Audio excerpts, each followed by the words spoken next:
Okay. That's where we get the okay button. Oh, here's my okay. Sorry, excuse me. That's right.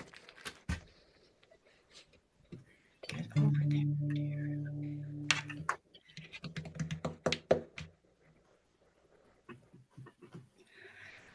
Okay, good morning to everyone. Good morning to Spiritual Unity Clear Lake Spiritual Center in Lower Lake. And we welcome everyone. So now please make sure your sound is muted while Bill sings a joy song for us. Early in the morning when I open my eyes and I see the dawn spread across the skies, there's just no way I can ever deny it's a miracle. Outside my window birds are singing, tree to tree I see them winging. Every new moment is sure to be bringing a miracle. It's a miracle that the flowers grow. It's a miracle that the breezes blow. It's a miracle that the rivers flow forever to the sea. It's a miracle that the rain comes down. It's a miracle that the world turns round, and the finest miracle I ever have found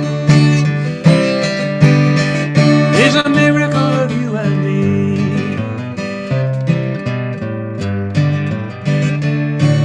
You can see it in the wings of butterflies. You can see it in children's eyes. So many little things make you realize it's a miracle. Summer turns to winter and spring rolls round. Little green things poke out of the ground. Every little piece of magic you ever have found is a miracle. It's a miracle that the flowers grow. It's a miracle that the breezes blow. It's a miracle that the rivers flow forever to the sea. It's a miracle that the rain comes down. It's a miracle that the world turns round. The finest miracle I ever have found is a miracle of you and me. Now people who run for the dollar bill, the shiny long car or the house on the hill, they never seem to notice that the world is filled with miracles. Down in your chest your heart is thumping, through your body your blood is pumping. Being alive, now ain't that something? It's a miracle. It's a miracle that the flowers grow. It's a miracle that the breezes blow. It's a miracle that the rivers flow forever to the sea. It's a miracle that the rain comes down. It's a miracle that the world turns round. The finest miracle I ever have found is a miracle of you and me.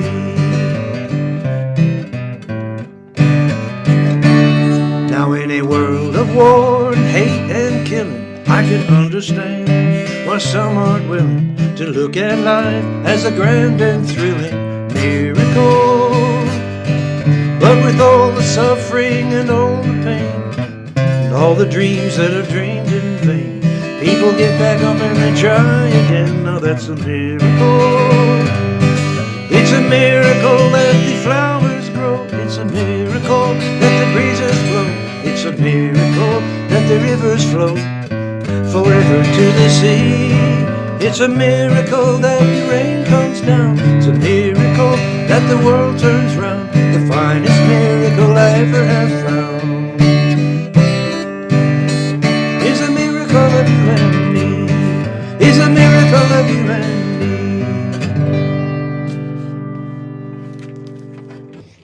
me. Yay, Bill. That was fabulous as usual. Thank you so much. And so now, well, we are so happy to have Reverend Bob with us today, speaking and zooming all the way from Sacramento. Okay. All right, Reverend Bob. He is going to give us the opening prayer. Thank you, Reverend.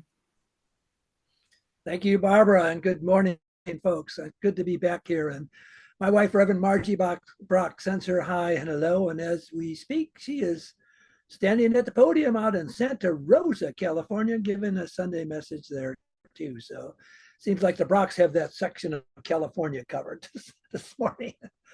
All righty, well, let's open in prayer and just take a brief moment, close our eyes if that serves you, take a big breath of air in, and know that we are fully present right here.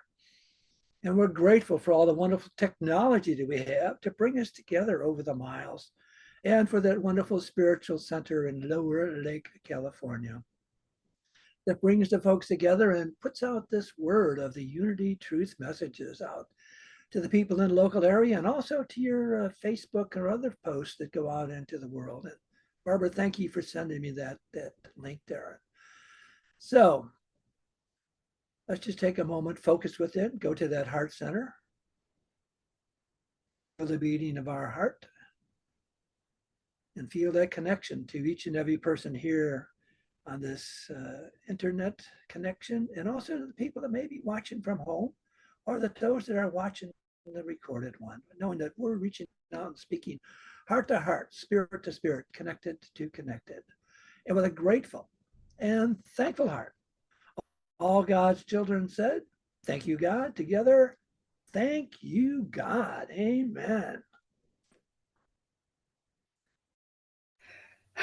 Thank you, God, Reverend Bob. And now, Bill will sing Surely the Presence and the Lord's Prayer.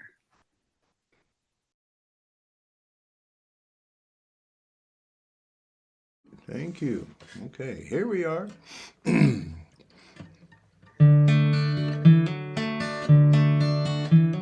Surely the presence of the Lord is in this place. I can feel his mighty power and his grace. I can hear the brush of angels' wings. I see glory on each face. Surely the presence of the Lord is in this place. Surely the presence of the light is in this place. I can feel her mighty power and her grace. I can hear the brush of angels' wings. I see glory on each face. Surely the presence of the light is in this place.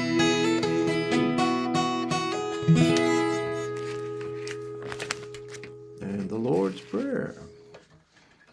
It says I should go up one. Okay.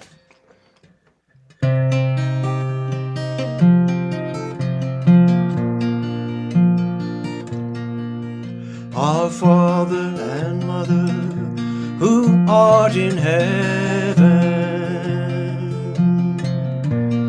hallowed be thy name. Thy kingdom come, thy will be done on earth as it is in heaven. Give us this day our daily bread, and forgive us our debts as we forgive our debtors. And leave us not in temptation, but deliver us from error. For thine is the kingdom and the power and the glory forever. Oh, amen.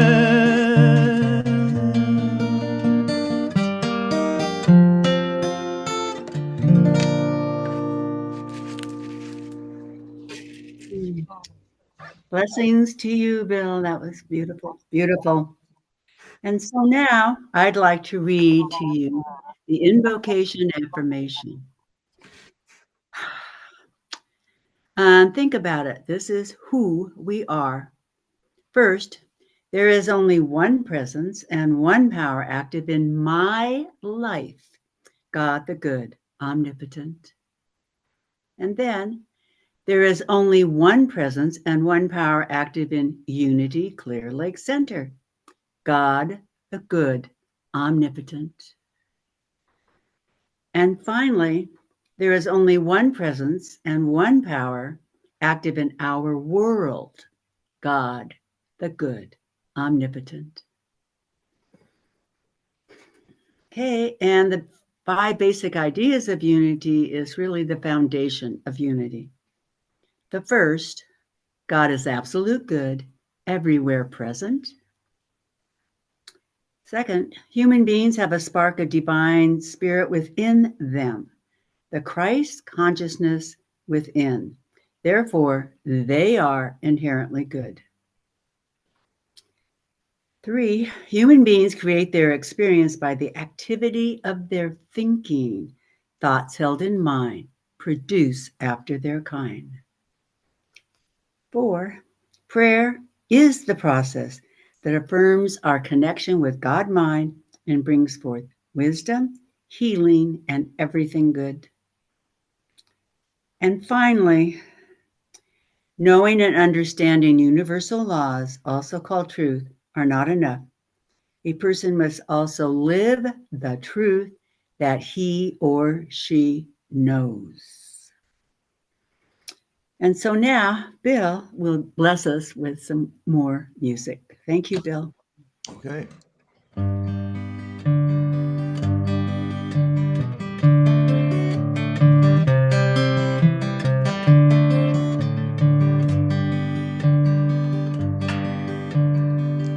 I bless the day I found you. I want to stay around you. So Lord, I beg you, let me be loved.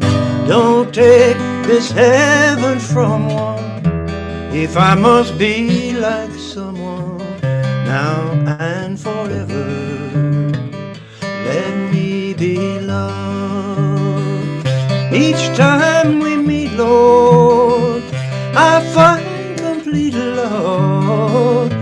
Without your sweet love, what would life be? You'll never leave me lonely. Know that I'll love you only, and that you'll always let me be loved. Each time we meet, Lord, I find complete love. Without your sweet love, what would life be? You'll never leave me lonely. Know that I'll love you only, and that you'll always let me be loved, and that you'll always let me be loved.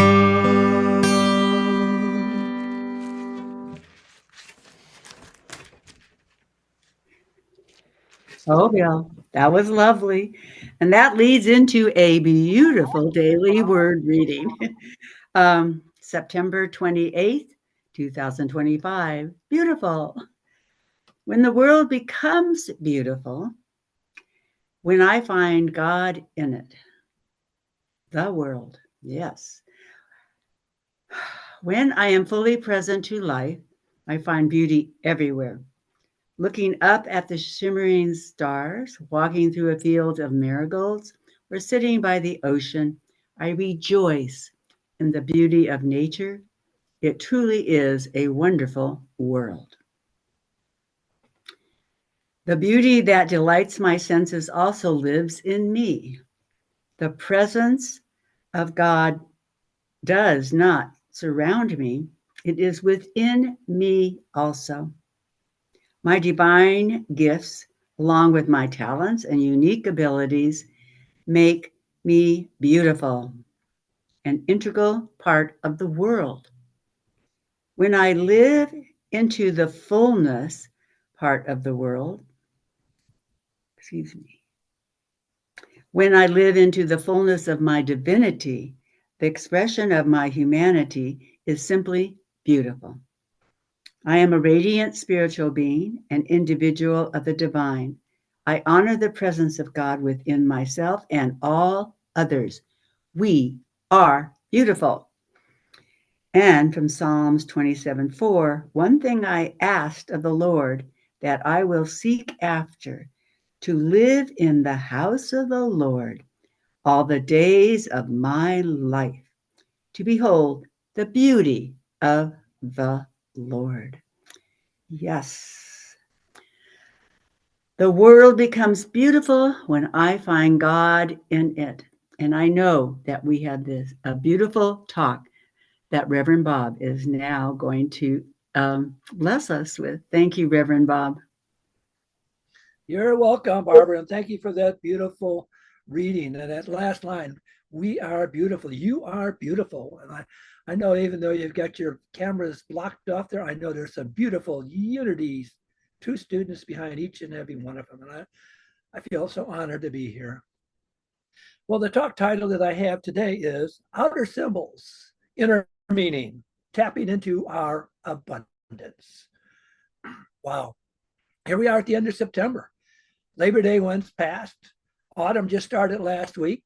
And it's kind of interesting. The autumnal equinox, equal night, equal day, kind of a period of coming into balance.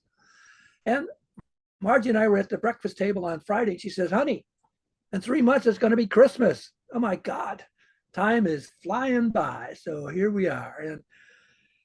And today I want to take a look at some of the outer events that are happening in our world and as possible clues to looking at what's going on inside of us and what we can do to bring ourselves into balance about moving through this fast-paced world with everything happening. So one of the gifts that I got from Margie one Christmas or so ago was a booklet called Bits and Pieces. And I use that as part of my daily devotionals. I read the Daily Word and a couple other devotionals, and including this Bits and Pieces.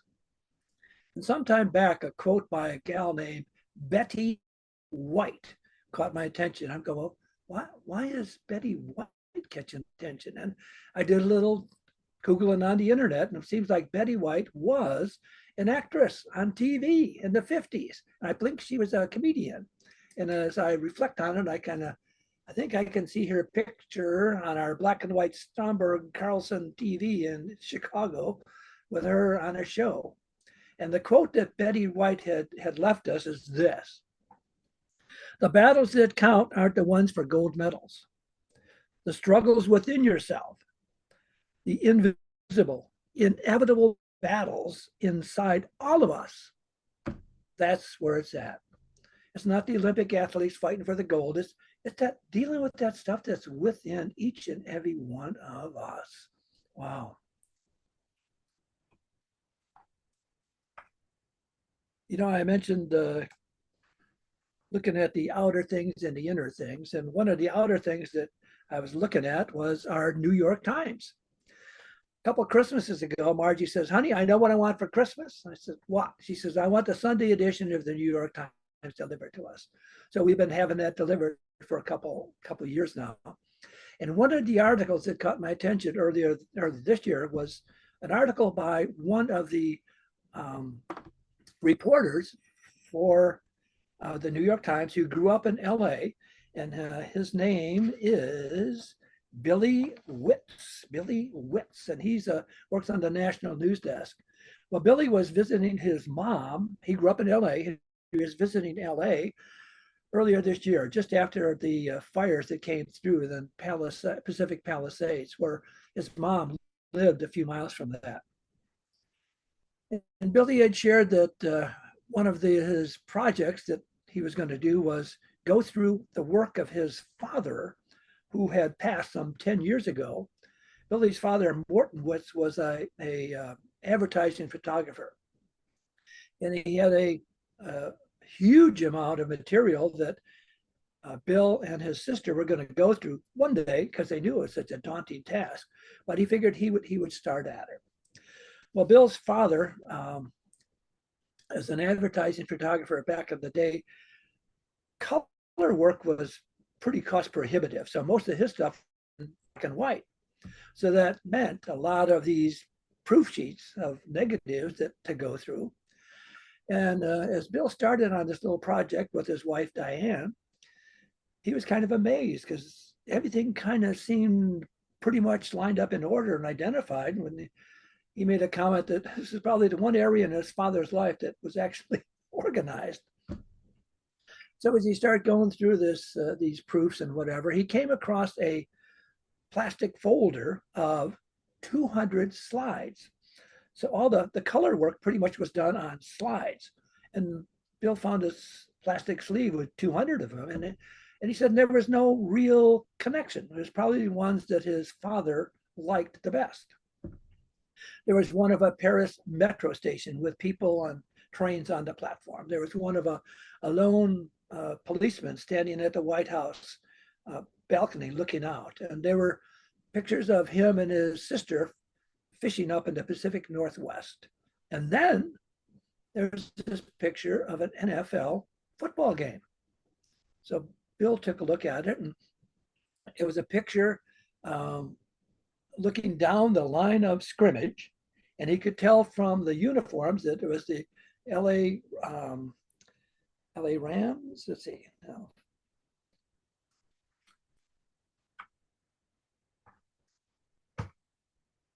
Oh, I'm sorry. Yeah, LA. I got lost here. LA Rams and the Detroit Lions.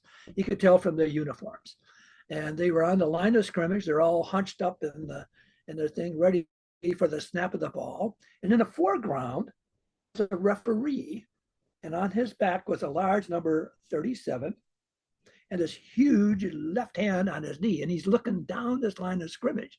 For some reason, Bill's dad just caught his attention. He's looking down the line of scrimmage. He snaps this picture.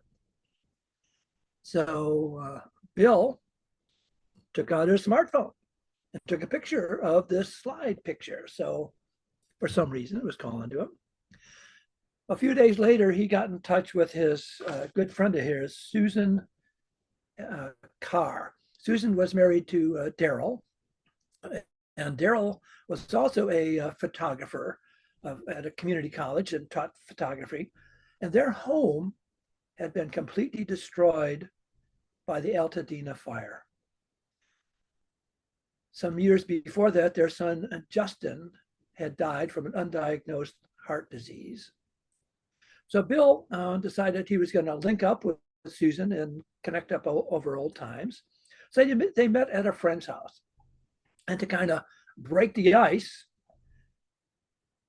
Billy said, how did you and Daryl meet? Well, Susan didn't want to talk about that. She wanted to talk about her father and what huge hands that he had. She was telling the story about when her father first met her husband-to-be, Daryl, how he shook Daryl's hand and his hand almost went up to his elbow. So, and their son, Justin, loved their grandfather, and they had built a soapbox derby racer, and they painted the number 37 on the hood of it. And Susan was sharing about her father and what an interesting career he had. Seems like Burl Toller had an interesting career. He was the first Black man to be a secondary school principal in San Francisco. He was a police commissioner in that city. And he was the first Black man to be a referee in the National Football League. He refereed at the 1980 Super Bowl and at the Rose Bowl in Pasadena, California. So Susan broke out a picture of her father's old uniform, which she had framed in one of those little boxes, where you frame a uniform or whatever. There it is, this large 37 on the back of this uniform, and this number 37. So Bill thought for a minute, well, wait a minute. He pulls out his phone, scrolls through the photos, and has this picture of this referee looking down the line of scrimmage at this football game. And it was printed on there December 1966 when this game was taking place. She shows it to Susan, and she goes, "Oh my God, that's my dad." They both recognized him in there, and they thought about the synchronicity of it. Here, this fellow sees a picture that his father took some 50 years before, drawn to take a picture of it, goes to visit an old friend of his, and it turns out it's her father. So it kind of helped, share Susan and her husband's Daryl loss of their home, which was burnt down completely in that fire down there in LA area. And for the next couple of days, they kind of went back and forth about the serendipity of it for him to see this picture, take a picture of it, and then it turns out to be her dad. And I'm reflecting, wow, is that odd or is that God? For me, I see spirit working in and through these events in people's life, to help Susan and Daryl deal with the loss of their home and the previous loss of their son, Justin, who loved and appreciated his grandfather. There he was on this picture that she had, and she was able to share it with her. Wow. And I am amazed by the serendipity of spirit working through these talks that I give, and Bill singing the Our Father, which ties in nicely with one of the points that I wanted to talk about in my lesson here today. In the Our Father, we have that line about on earth as it is in heaven, on earth as it is in heaven. Now, Charles Fillmore, our co-founder, talked about heaven and earth in a lot of his works, and in the book, The Dynamics of Dynamics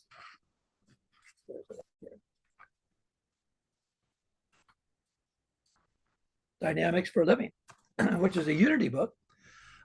It's a collection of various talks and lessons that Mr. Fillmore had given and put all together in this one book. And in this Dynamics for Living, Charles had said this: no one should be deluded with the vague assumption that there is a place in the skies on some faraway planet called heaven. There is not a shadow of a foundation in either the Old Testament or the New Testament of such a doctrine. On the contrary, the teaching is clear that all the heaven which men will ever find is here and now. It is here now. And it will reveal to anyone who rends the veil of sense. Wow.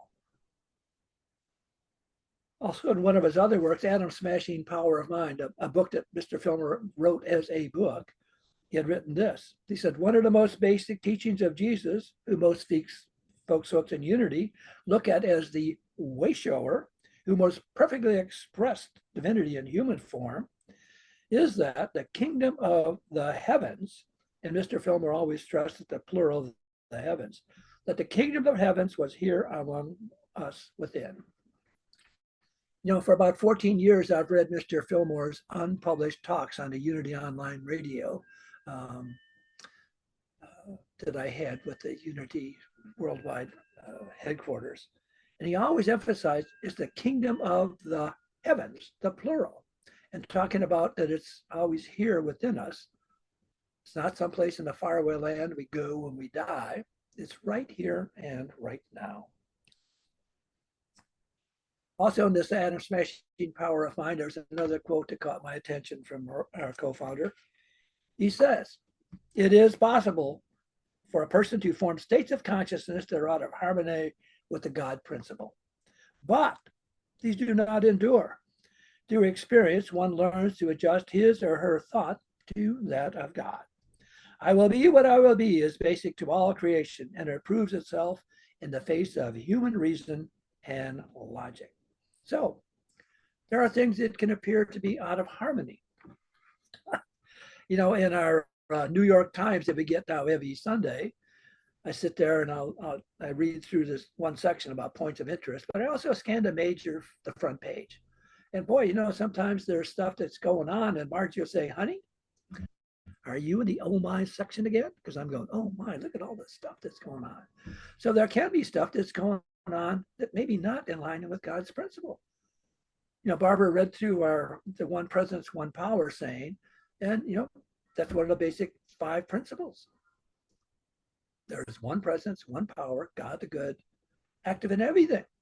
Even some of the stuff we look at and say, oh my, where's God in that? God is in there. And if we choose to look for it, we can find it.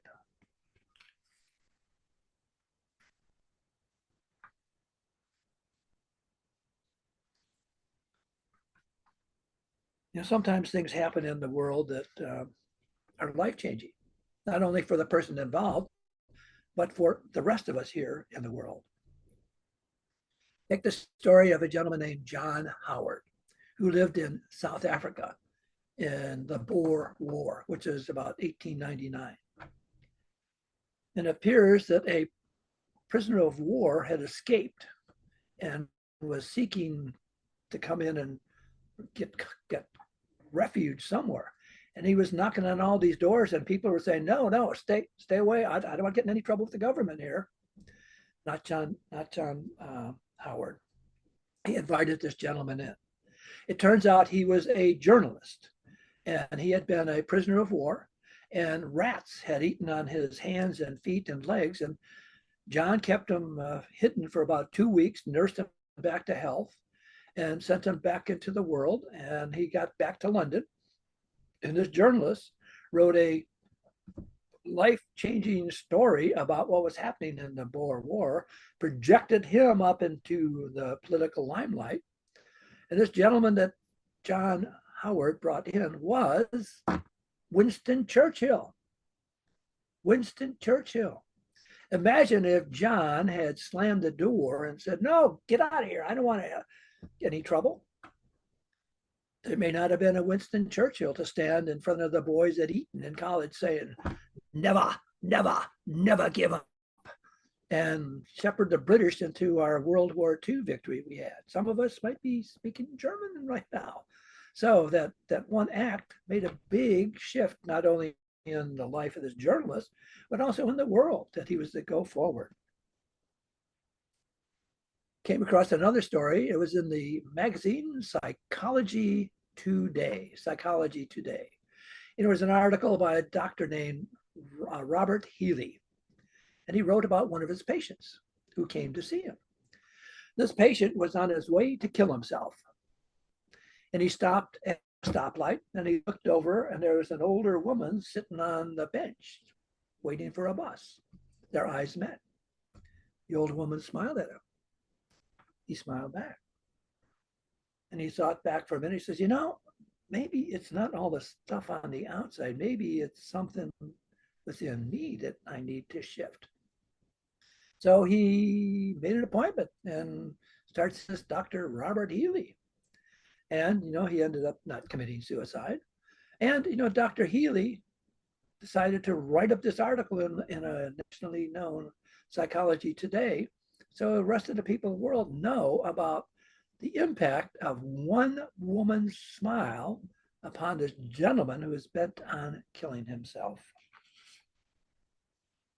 So, every day we make contact with people that just kind of maybe blow by our thinking or whatever. And I found out a story about the average person saying they meet 250 people a week. 250 people a week. Now, a minister was giving a talk, and she had mentioned this, and there was a mathematics professor in her congregation. He came up afterwards. He says, Reverend, 250 people a week?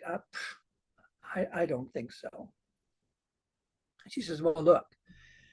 She got on one of the clickers that ushers used to have, where they click the number of people that came in and out of the church. She says, hey, take this clicker, and I want you to click each time you talk to somebody who you don't normally deal with every week. Your students, your family, whatever. Next Sunday, the professor comes back and he goes, here's your clicker back. 518 contacts. 518 contacts that he made within the week. The opportunity to smile at another person, maybe change their life, making that eye contact, saying hello to them. So sometimes things show up in our life that kind of prompt about where we're going, or it could be outer sign to an inner meaning. when we lived in Missouri, I used to go down to Bartlesville, Oklahoma from Lee Summit, Missouri. It was a long drive. And usually during the warmer weather, I'd be driving along and I'd see these tortoise walking across the road trying to get to the other side.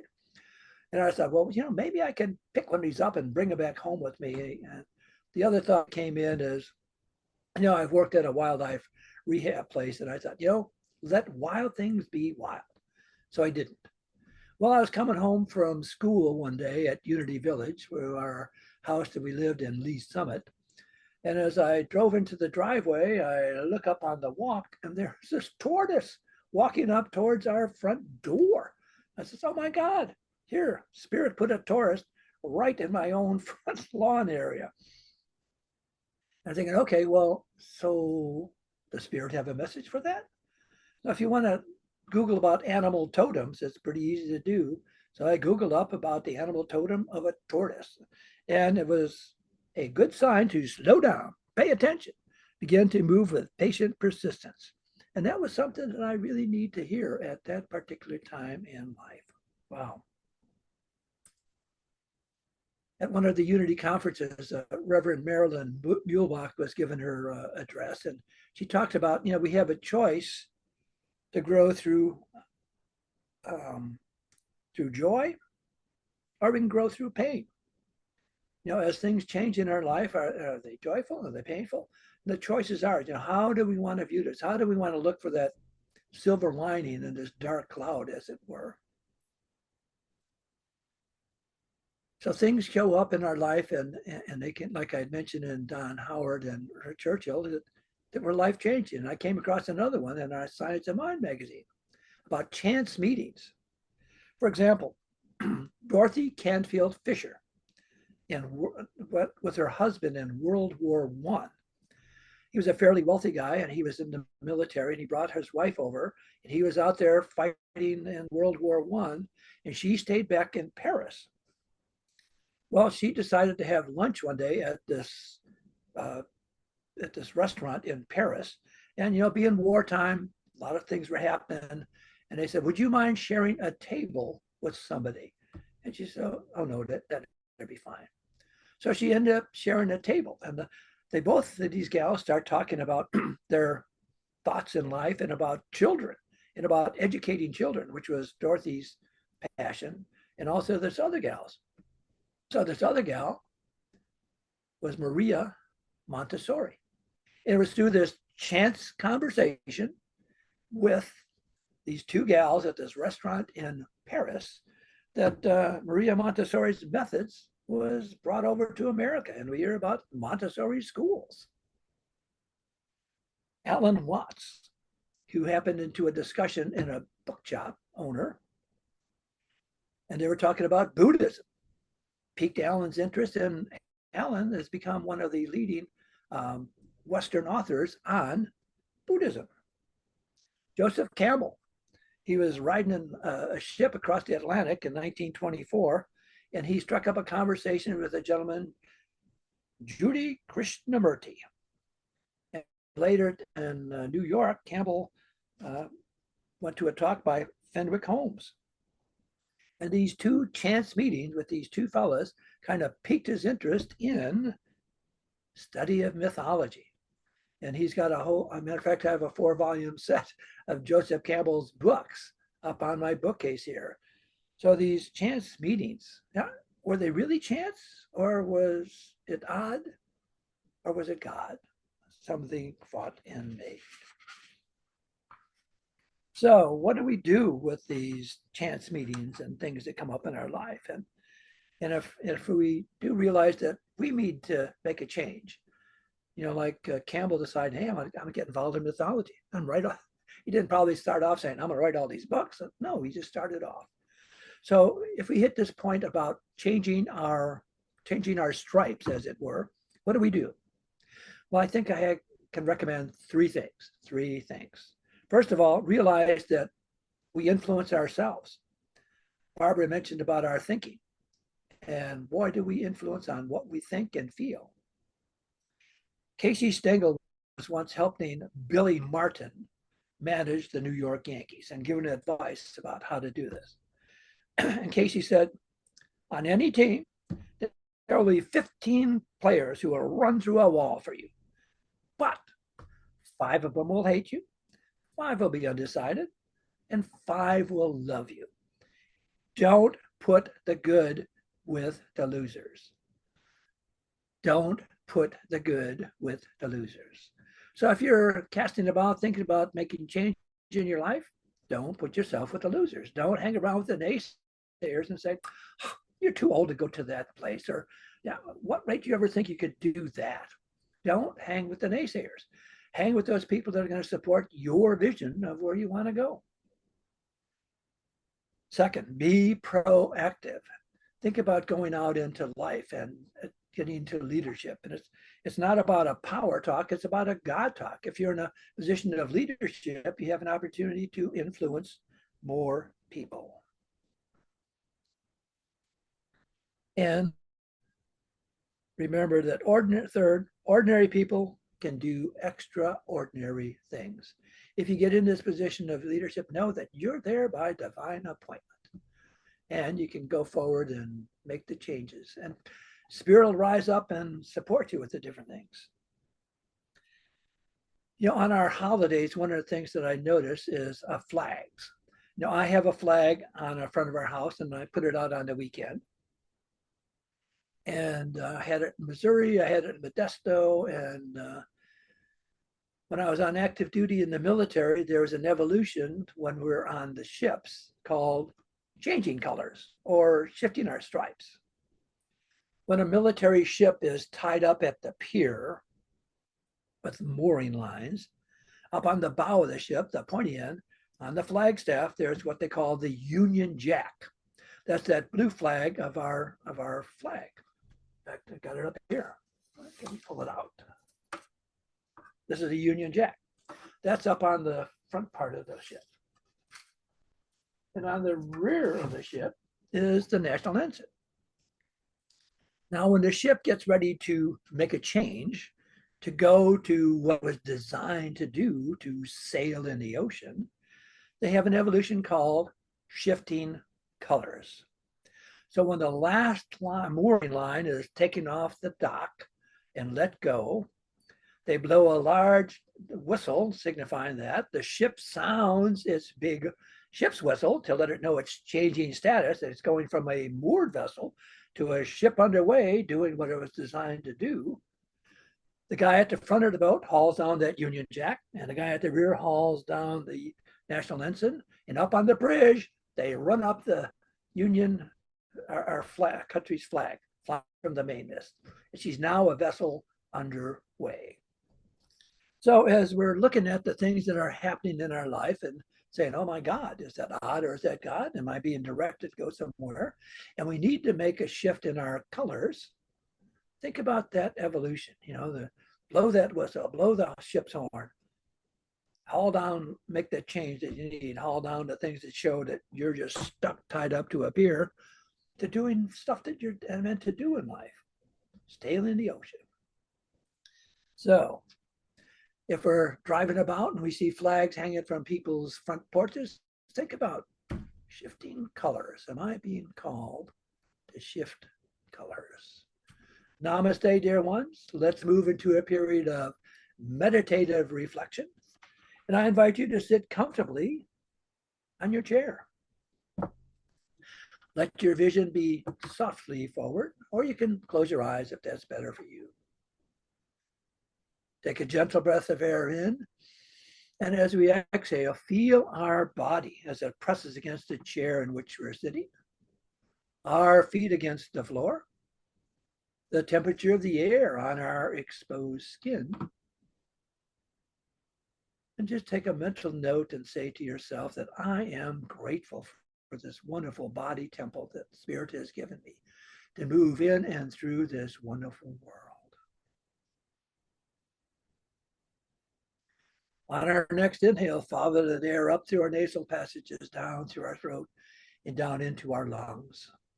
And let our attention stay on our chest, our heart center. our heart, that wonderful physical organ that sends blood to each and every cell of our being. And if there's a part of our body temple that needs that healing hand of spirit, I invite you to see it bathed in a blue-white light bubble of healing spiritual energy coming from our heart to that part of our body temple that needs that healing, and bathing it in a blue-white light bubble of healing energy, bringing about the right and perfect healing at the right and perfect time. And if there's any person, place, thing, or event that needs that healing hand of spirit, I invite you to see it very clearly in your mind's eye and see that person, that place, that thing, that event bathed in this blue-white light bubble of healing, spiritual energy, bringing about the right and perfect solution at the right and perfect time and in the right and perfect way. Now bring our attention back to our heart center. Let it rest in our heart center. Now Jesus of Nazareth, and asked by his disciples, saying, Lord, teach us how to pray. He told them to go within to the closet of your being, your heart center, to mentally shut the door to the outside world, and your Father, which hears in secret, speaks in a small, still voice, but rewards openly. So we've gone to the closet of our being, our heart center. We can mentally shut the door to the outside world. And let's just take a minute or so and rest in the silence and listen for that small, still voice or images flashing across the screen of our mind, or thoughts flitting through our mind about what Spirit is calling us to do as we gently rest in the silence.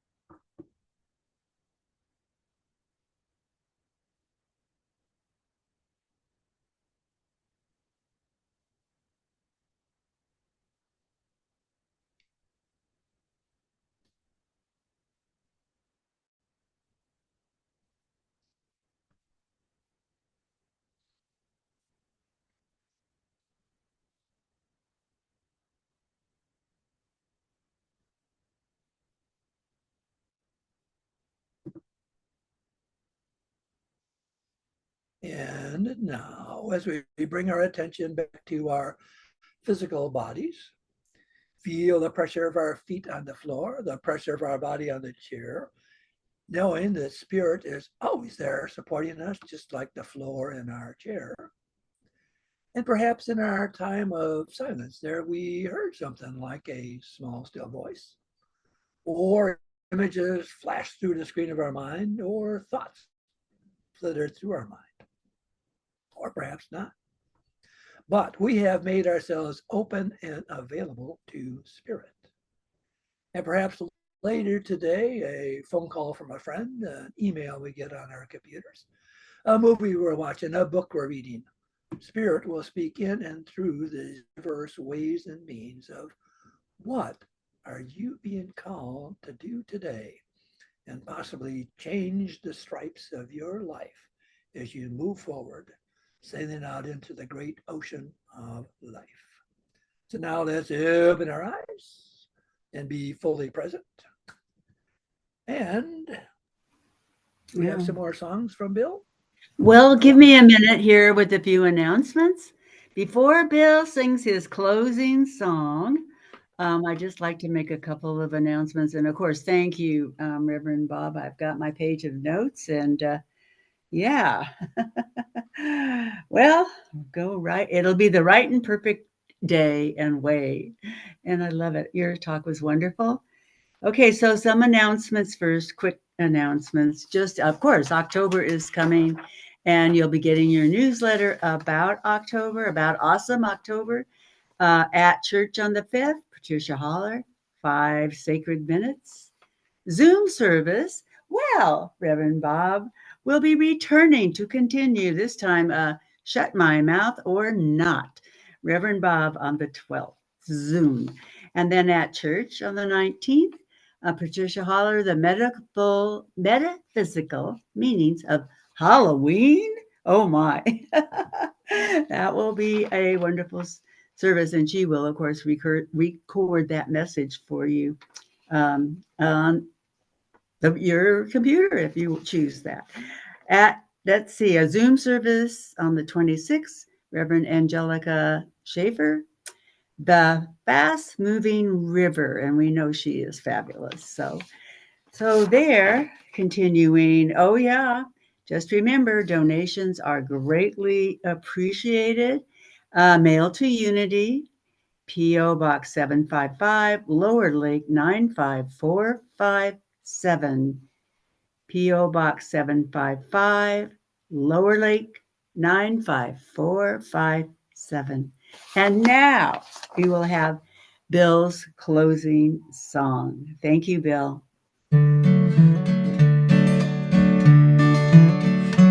Let me be a little kinder, let me be a little blinder to the faults of those around me.